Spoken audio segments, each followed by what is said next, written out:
लगाया, गोवर्धन नाथ जी को भोग लगाया, वो 56 भोग नहीं था, वो अन्नकूट था। इसलिए आज भगवान गोवर्धन नाथ जी का अन्नकूट महोत्सव का एक आनंद है। 3 भोग होते हैं, अन्नकूट, 56 भोग और कुंवाड़ा। महाराज, दीपावली के दूसरे दिन जो आप भगवान को भोग लगा रहे हो, ये अन्नकूट है। 56 भोग कब लगे? जब भगवान कृष्ण ने गोवर्धन पर्वत को अपनी उंगली पर लिया, 7 दिवस तक जलवृष्टि हुई। 7 दिवस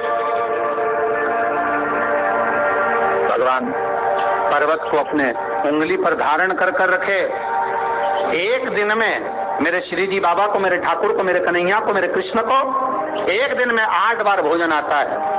7 दिन तक भगवान जब तक गोवर्धन पर्वत को अपनी उंगली पर धारण करके रखे, तब तक भगवान ने कुछ नहीं पाया।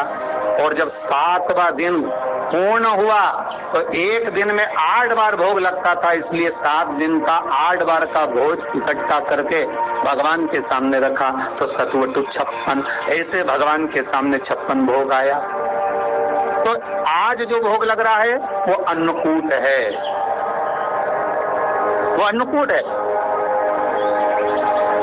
महाराज। तो महाराज, जो दीपावली के दूसरे दिन लगा वो अन्नकूट है।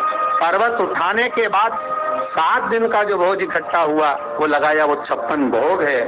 और भगवान कृष्ण के साथ में सारे ब्रजवासी नंद बाबा के साथ में मिलकर जो भगवान गोवर्धन नाथ जी का प्रति समय पूजन करने जाते थे और जो भगवान को भोग लगाते थे, वो उसको कुंवाड़ा कहा गया। कुंवाड़ा का मतलब है कुंवे के साथ, परिवार के साथ में जाकर भगवान को भोग लगाया जाए, वो कुंवाड़ा, वो कुंजवाड़ा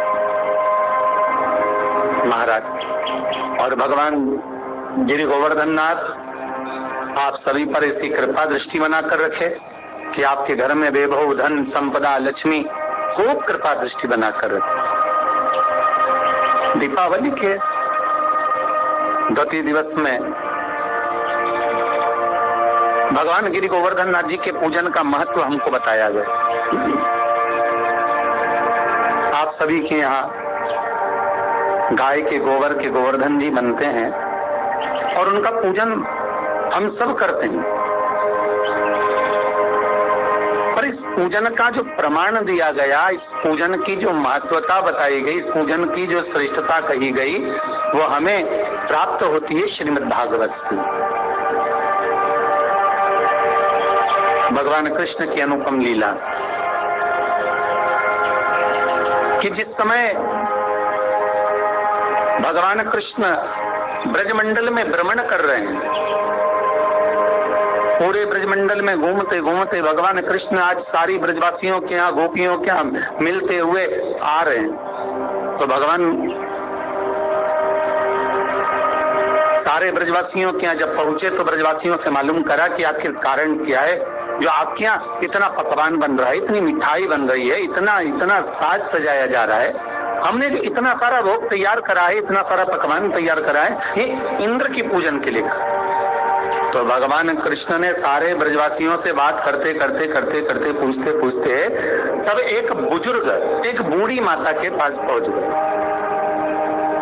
एक बूढ़ी माँ के पास जाकर पूछा, माँ आप बताओ कि इतना सारा पकवान क्यों तैयार किया जाए,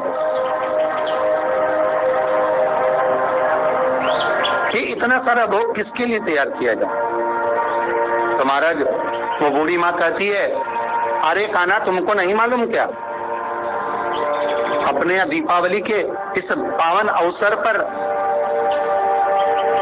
अब दीप उत्सव के पावन अवसर पर हम इंद्र की पूजन की तैयारी कर रहे हैं। अच्छा, तो इंद्र के पूजन क्यों? तो कहा वो लक्ष्मी देता है, जल बरसाता है, और जल वृष्टि होती है ना, तो उस जल वृष्टि के बल पर हमें कुछ फसल प्राप्त होती है, चारा प्राप्त होता है, जिससे गौएं चरती हैं, और वो गाय जो चरती है ना, उसका जो दूध मिलता है, उस दूध से हम मक्खन बनाकर अपना यापन करते हैं। भगवान कृष्ण कह रहे हैं माता जी, ए बूढ़ी माँ, अगर देखा जाए तो गौएं तो गोवर्धन पर्वत पर चलती हैं। गौएं तो गोवर्धन पर्वत पर चढ़ती हैं और वहां की जो दूबा है, घास है, उसी को तो पाती हैं। अरे माँ, अगर मान लो गिरी गोवर्धन नाथ नहीं होते, गोवर्धन बाबा नहीं होते, तो तुम्हारी गौओं को भाग कहाँ से मिलता और वो दूध कहाँ से देती, वो मक्खन कहाँ से देती? क्योंकि प्रकृति है तो हम हैं और प्रकृति नहीं तो हम भी नहीं। भगवान कृष्ण यही कह रहे हैं, भगवान कृष्ण यही समझा रहे हैं कि माँ, अगर पूजन करना है तो गोवर्धन नाथ जी का पूजन करने चलो ना। इस गिरिराज पर्वत का, इस गोवर्धन नाथ जी का अपन आनंद से पूजन करें। माता एक बूढ़ी माँ को समझाया, तब यशोदा जी के पास गए और यशोदा मैया के गले में भैया डालकर मेरे ठाकुर जी कह रहे हैं, माँ अब आप क्या कर रही हो? माँ कहती है, इंद्र के पूजन की तैयारी। माँ, इंद्र का पूजन नहीं, गोवर्धन नाथ जी का कर, गिरिराज बाबा। आज मैया यशोदा से मेरे भगवान कह रहे हैं, मैया गोवर्धन नाथ जी का पूजन करो। कौन गोवर्धन? अरे जिस पर्वत पर गौएं चरती हैं, जिसका दूध हम प्राप्त करते हैं गौओं का, और उससे माखन बनाकर अपना यापन करते हैं, माँ उस गोवर्धन नाथ जी का पूजन करो। कान्हा, लाला, तुझे मालूम है इंद्र की अगर पूजन नहीं करेंगे तो वो कितना क्रोध करेगा? भगवान कहते हैं, मैया अगर देवता क्रोध करे तो वो देवता ही नहीं हो सकता, क्योंकि क्रोध तो असुरों में भरा होता है, राक्षसों में भरा होता है। जिसको क्रोध आए वो देवता नहीं हो सकता। तो मैया यशोदा से भगवान कृष्ण कह रहे हैं, मैया चलना गोवर्धन नाथ जी का पूजन करने चलो। माँ चलो।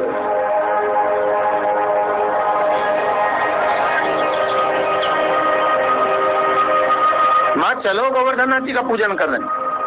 मैया ने कहा, लाला